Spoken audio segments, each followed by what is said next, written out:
de la force vive du feu, de la pureté du sable, de la précision d'un savoir-faire de haut niveau, émerge et resplendit le verre.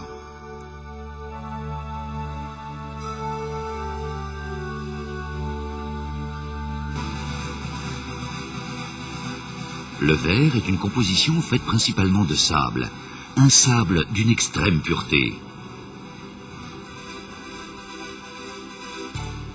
Selon l'application envisagée, fondant, stabilisant, affinant, y sont ajoutés puis mêlés. Le groisil, enfin, chute de verre récupérée en fabrication, complète la composition. Ces éléments sont soigneusement dosés et mélangés. Ils sont ensuite déversés dans un four de fusion réparti en 3 bassins. Dans le premier, sous l'action d'une flamme proche de 1500 degrés, les divers éléments fondent, s'associent au point de devenir une pâte. Dans le deuxième, cette pâte homogène n'est plus en contact direct avec le feu. Les bulles gazeuses libèrent les dernières impuretés.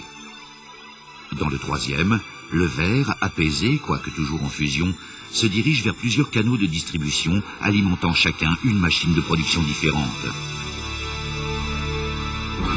Chaque canal libère une goutte strictement calibrée en forme et en poids, variable selon le type de production, de 35 grammes pour un verre à pied à 3 kilos pour un vase.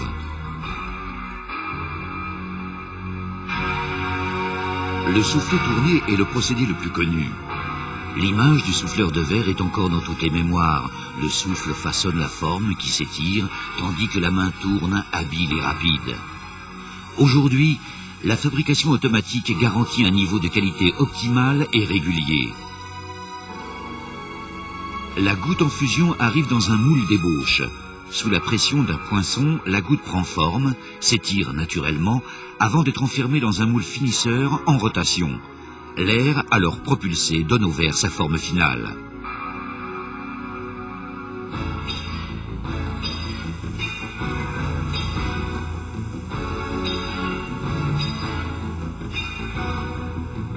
Transporté par sa bague, le verre est dirigé vers la coupeuse.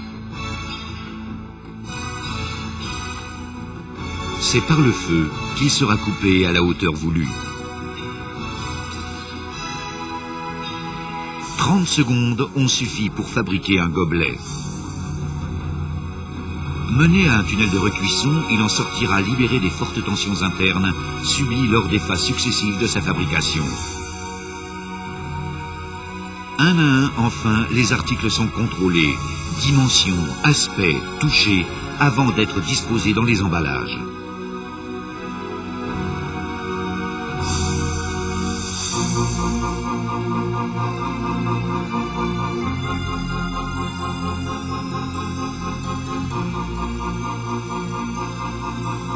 Dans ce procédé, la goutte de verre en fusion tombe directement dans son moule finisseur sans passer par un moule d'ébauche. Immédiatement pressée par un noyau conique, la goutte épouse à la perfection les parois du moule. La forme intérieure et lisse du verre est donnée par le noyau lui-même. Quelques secondes ici ont suffi pour que le verre prenne sa forme définitive. Démoulé par pression, il est mené lui aussi au tunnel de recuisson. L'ajustage des moules ouvrants doit être irréprochable pour donner au verre une surface régulière. De même, le polissage des moules doit être d'une extrême minutie, car la qualité du produit fini dépend grandement de la qualité des moules.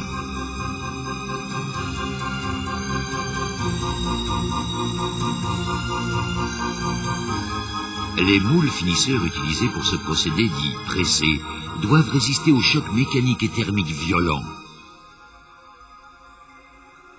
Ce résultat peut aussi être obtenu en déposant la goutte au centre d'un moule qui se met à tourner de plus en plus vite.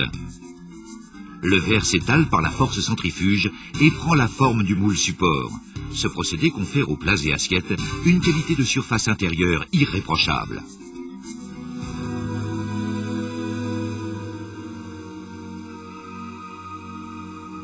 Les verres à pied sont généralement fabriqués séparément en 2 parties. La partie supérieure, appelée paraison, et le pied.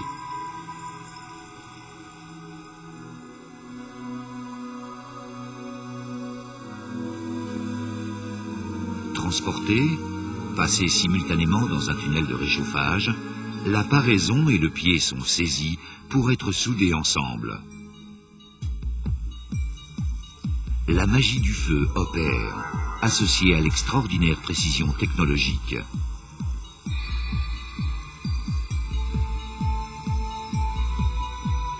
Le verre à pied, à présent entier, va vivre sa phase finale. Le feu, toujours lui, aplanit le pied avec une précision remarquable. Environ 3 heures ont été nécessaires pour réaliser un verre à pied. Certains modèles seront réchauffés autour de 600 degrés, puis brusquement refroidis. C'est la trempe. Le verre trempé devient 2 à 3 fois plus solide. Plusieurs types de verres bénéficient aujourd'hui d'un emballage automatisé.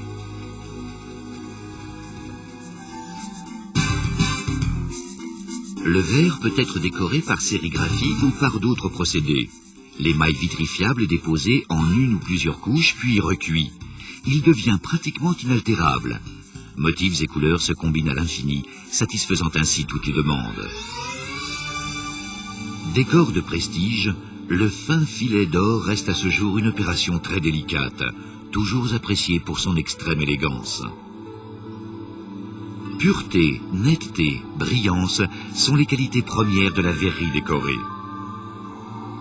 Pour tous les produits, un seul mot d'ordre, la perfection. Dans toutes ces phases de fabrication, le contrôle automatisé ou manuel est indispensable, faisant appel autant au savoir-faire technique et artistique des hommes, à leur extrême acuité, qu'à l'innovation technologique. Ici, rien n'est laissé au hasard.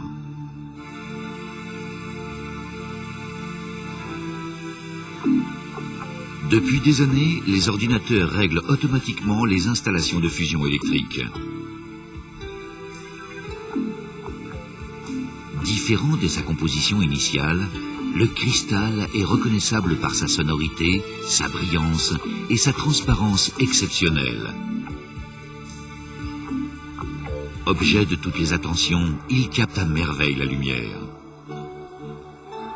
Tout naturellement, ces reflets chatoyants se marient à la splendeur des ornements, véritables œuvres d'art.